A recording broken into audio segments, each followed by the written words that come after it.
வினைத்தொகை. ஒரு வார்த்தையை வந்து நம்ம வினைத்தொகை அப்படின்னு இலக்கண குறிப்புல எப்படி ஈஸியா நம்ம கண்டுபிடிக்கலாம் அதை வந்து பார்க்கலாம்.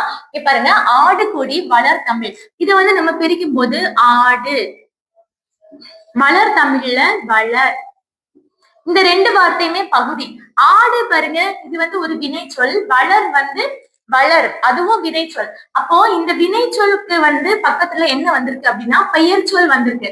பொதுவா நமக்கு ஒரு வார்த்தை கொடுத்து அடுத்தது வந்து பெயர் சொல் வந்துச்சு அப்படின்னா அதை வந்து நம்ம பெயர் எச்சம் அப்படின்னு சொல்லுவோம். அப்ப இங்கேயுமே ஆடு கொடி, கொடிங்கிறது பெயர் சொல், வளர் வந்து வினை சொல், தமிழ் அப்படிங்கிறது பெயர் சொல். ஆனா இதுக்கு நடுவுல ஏதோ ஒண்ணு மறைஞ்சிருக்கு. என்ன மறைஞ்சிருக்கு அப்படின்னா காலம் காட்டக்கூடிய விகுதிகள் மறைஞ்சிருக்கு. இப்ப ஆடு, அது வந்து ஆடிய,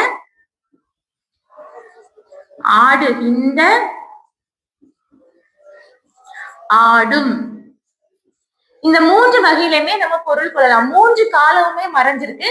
அதே வகையில அது பெயரச்சமா இருக்கு. அதனாலதான் காலம் கறந்த பெயரச்சம், அதுதான் வினைத்தொகை அப்படின்னு சொல்லுவாங்க. ஏன்னா முதல்ல ஒரு வினைச்சொல் வந்து அது ஒரு பெயர் சொல்லுக்காக காத்திருக்கு.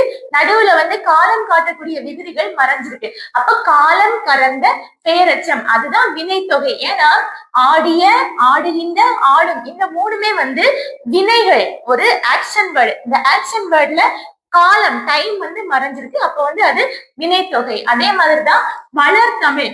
அப்ப வளர்ந்த தமிழ், வளர்கின்ற தமிழ், வளரும் தமிழ். இப்படி மூன்று காலத்துக்கும் பொருத்தமா வருதா அப்படின்னு நம்ம விகுதி சேர்த்து நம்ம சொல்லி பார்க்கணும். சொல்லி பார்க்கும் போது நம்ம ஈஸியா கண்டுபிடிச்சிடலாம் வினைத்தொகை அப்படின்னு. உங்களுக்கு தெரிந்த ஏதாவது 2 வினைத்தொகை சொற்கள் கமெண்ட்ல சொல்லுங்க.